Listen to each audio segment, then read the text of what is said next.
그러므로 내가 첫째로 권하노니 모든 사람을 위하여 간구와 기도와 도고와 감사를 하되 임금들과 높은 지위에 있는 모든 사람을 위하여 하라. 이는 우리가 모든 경건과 단정함으로 고요하고 평안한 생활을 하려 함이라. 이것이 우리 구주 하나님 앞에 선하고 받으실 만한 것이니 하나님은 모든 사람이 구원을 받으며 진리를 아는 데 이르기를 원하시느니라. 하나님은 한 분이시요 또 하나님과 사람 사이의 중보자도 한 분이시니 곧 사람이신 그리스도 예수라. 그가 모든 사람을 위하여 자기를 대속물로 주셨으니 기약이 이르러 주신 증거니라. 이를 위하여 내가 전파하는 자와 사도로 세움을 입은 것은 참말이요 거짓말이 아니니 믿음과 진리 안에서 내가 이방인의 스승이 되었노라. 그러므로 각처에서 남자들이 분노와 다툼이 없이 거룩한 손을 들어 기도하기를 원하노라. 또 이와 같이 여자들도 단정하게 옷을 입으며 소박함과 정절로서 자기를 단장하고 나은 머리와 금이나 진주나 값진 옷으로 하지 말고 오직 선행으로 하기를 원하노라. 이것이 하나님을 경외한다 하는 자들에게 마땅한 것이니라. 여자는 일체 순종함으로 조용히 배우라. 여자가 가르치는 것과 남자를 주관하는 것을 허락하지 아니하노니 오직 조용할지니라. 이는 아담이 먼저 지음을 받고 하와가 그 후며 아담이 속은 것이 아니고 여자가 속아 죄에 빠졌습니다. 그러나 여자들이 만일 정숙함으로써 믿음과 사랑과 거룩함에 거하면 그의 해산함으로 구원을 얻으리라. 그린북이라는 영화가 있습니다. 잘 익숙하지는 않으시겠지만 이 영화의 내용이요, 인종차별이 극심하던 시대에 흑인 피아니스트와 백인 운전사가 함께한 여정을 통해서 흑인과 백인 사이의 신분적인 차별의 편견과 여러 그런 구별들이 허물어지는 과정을 보여주고 있습니다. 서로를 이해하지 못했던 두 사람이 진심으로 연결되어 가는 모습은 사람이 외모나 배경이 아닌 마음으로 연결된다는 사실을 알려주고 있습니다. 교회에도 마찬가지 원리가 적용된다는 생각입니다. 하나님의 뜻은 모든 사람이 구원받고 진리를 아는 데 이르는 것이므로 그 앞에는 어떤 편견도 어떤 차별도 설 자리가 없습니다. 앞에서 하나님의 은혜와 복음의 진리를 강조하며 디모데에게 거짓 가르침을 경계해 맞서 싸울 것을 당부한 바울은 이제 세상을 위한 기도와 교회 안의 질서에 대해서 디모데에게 말합니다. 여기서 우리는 교회 안팎의 태도를 점검하고 더욱 성숙한 사명자로 공동체와 자신을 세우도록 도전받습니다. 기도는 하나님을 믿는 모든 백성의 특권이자 의무인데요. 기도는 단순히 개인의 필요를 채우는 도구가 아니라 하나님과 교제함으로써 그분의 뜻을 이루는 영적인 전투입니다. 사도 바울은 기도가 자신을 위한 것에서 그치지 않고 사회 지도층과 복음을 대적하는 자까지 포함해야 된다라는 것을 강조하는데요. 그렇다면 구체적으로 어떤 이들을 위해서 기도해야 하는 것일까요? 본문의 첫 번째 부분은 모든 사람을 위한 중보기도와 간구의 중요성을 언급합니다. 바울은 하나님의 통치와 평화로운 삶을 위해서 기도하라며 강조하고 왕과 위정자들을 포함해 모든 사람을 위한 기도를 우선 과제로 제시하고 있습니다. 당시의 초대교회는 로마의 강력한 권위 아래에 있었기에 황제를 위한 기도가 우상 숭배와 관련된 노력처럼 비칠 위험이 있었습니다. 왜냐하면 황제를 신으로 숭배하고 있었기 때문이죠. 그러니까 황제를 위해서 기도한다는 것은 하나님이 아닌 우상 숭배의 모습이 될 수도 있었던 겁니다. 그럼에도 바울은 기도는 모든 믿는 자가 하나님께 순복하고 은혜 받는 기회임을 상기시킵니다. 왜 바울은 특별히 지도자들을 위한 기도를 우리에게 부탁하는 것일까요? 그 이유는 지도자들이 사회의 방향과 질서를 결정하는 중대한 위치에 있고 그들의 결정이 수많은 사람들의 삶에 직접적인 영향을 미치기 때문입니다. 바울은 하나님의 백성이 경건하고 단정하며 평화로운 생활을 누릴 수 있도록 지도자를 위한 기도가 필요하다고 가르쳤습니다. 이 기도는 3절과 4절 사이에서 보는 것처럼 모든 사람이 구원을 받으며 진리를 아는 데 이르기를 원하신다는 하나님의 의지와 맞닿아 있습니다. 또한 바울은 예수 그리스도께서 유일한 중보자로서 당신을 모든 사람을 위한 속죄 제물로 드렸다는 것을 언급하고 있습니다. 요컨대 모든 사람의 구원을 하나님이 원하셔서 그리스도께서 모든 일을 위해서 돌아가셨으니 우리도 모든 세상 모두를 위해서 기도해야 한다라는 것이죠. 세상의 권력자들을 포함해서 모두를 위해 기도하는 것은 복음을 온 세상에 퍼뜨리고자 하시는 하나님의 계획 아래에 있는 것입니다. 우리에게도 바울의 가르침은 여전히 유효합니다. 우리는 개인적인 문제뿐만이 아니라 우리가 속한 공동체와 지구 반대편의 세상을 위해서도 기도해야 하는 것이죠.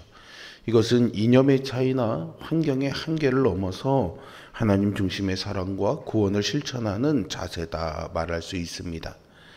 우리가 기도로 평화와 정의를 구할 때 우리의 기도는 다른 이들에게 구원의 소망을 전하는 역할을 할 것입니다.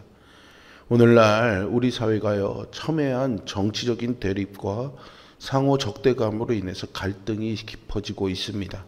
이러한 정치적 양극화는 단순한 이념의 차이를 넘어서 격렬한 감정적 대립으로까지 번지고 있고 사회적인 불신과 분열을 심화하는 결과를 낳고 있습니다.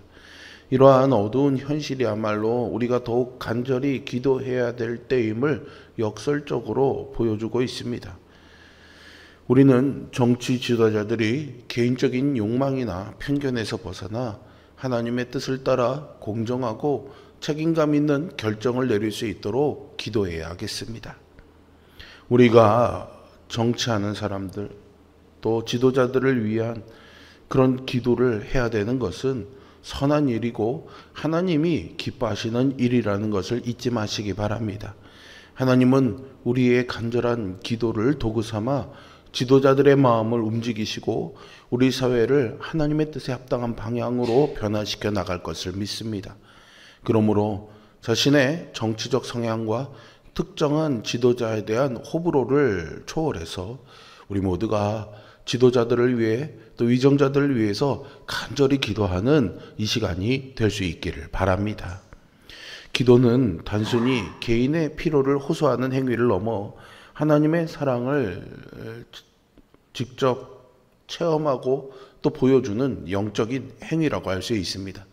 다른 사람을 위해서 기도할 때 우리는 하나님의 사랑을 실천하고 있는 것입니다. 사도 바울은 모든 사람을 위해서 간구와 기도와 도구와 감사를 하라고 명하고 있습니다. 모든 사람을 위해 기도하라는 바울의 명령 속에 우리를 적대적으로 대하는 사람들을 위한 기도가 포함된다는 사실을 명심해야 합니다. 우리는 사랑하는 사람들을 위해서는 기도를 하기를 주저하지 않습니다. 부모나 자녀 그리고 가까운 지체들을 생각하면서 그들의 문제를 가지고 간절히 하나님께 나아가는 거죠. 그러나 우리의 믿음을 비난한다거나 우리를 대적하는 사람들을 위해서 기도한다는 것은 쉽지 않습니다. 오히려 우리 안에는 그들이 우리같이 구원받아 하나님께 복을 받는 것을 꺼리는 마음도 있지 않습니까?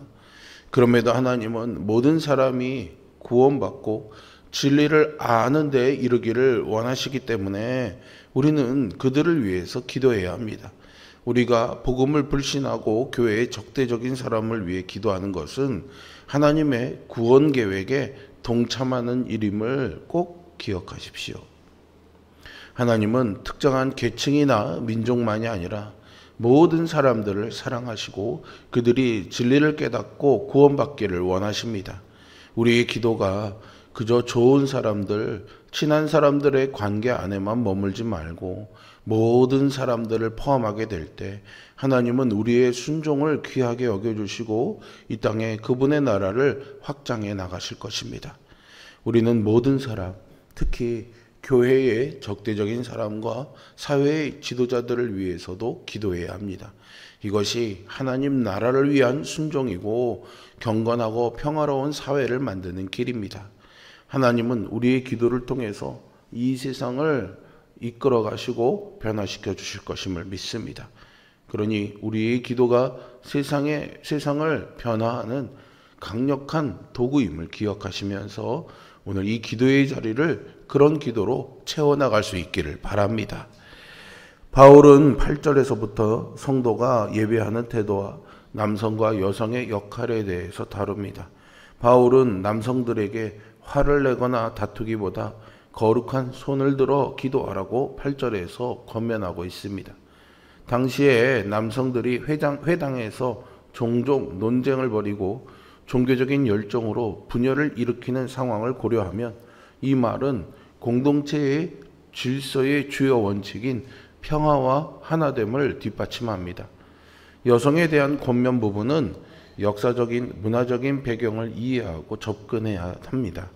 당시에 여성이 학문이나 어떤 공적인 예배에서 주도적인 역할을 감당하는 것은 관습과 배치되었기 때문에 상상하기 어려운 일이었고, 오히려 그런 일들이 교회의 질서를 해친다는 인식이 강했습니다. 쉽게 말하면 여성이 어떤 공적인 일에 나서는 것에 대한 터부시 여기는 그런 인식들이 있었다라는 거죠. 바울은 이러한 배경 속에서 여성들이 겸손한 태도를 가지고 배움에 참여해 평온한 자세를 유지할 것을 당부합니다.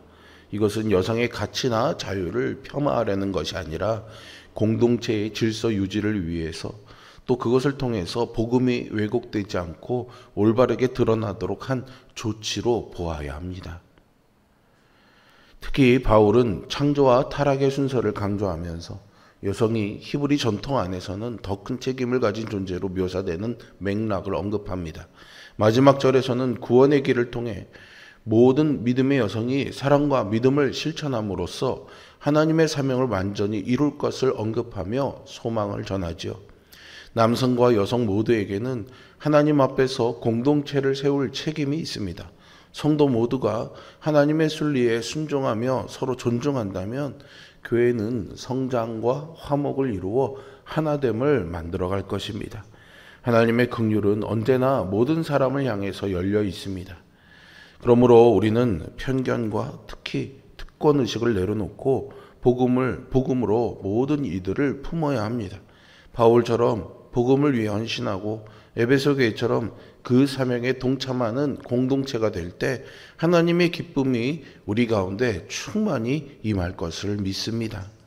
바울은 오늘 본문에서 신앙의 균형과 성도 간의 하나됨에 대해 근거가 되는 중요한 가르침을 제공합니다. 성도들은 이 본문을 통해서 교회 안과 밖에서의 태도를 돌아보고 더욱 성숙해 겸손한 신앙의 삶에 이르도록 자기를 격려할 수 있습니다. 하나님 나라의 사명을 위해서 기도하고 질서에 순종하며 화목을 이루는 성도가 되어 사시기를 주님의 이름으로 축원드립니다.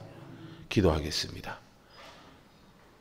사랑과 은혜의 아버지 하나님, 교회 공동체 안에 질서를 주시며 모든 사람들을 구원받기를 원하시는 그 하나님의 마음을 다시 한번 이 말씀을 통해 상기하고 기억하게 됩니다.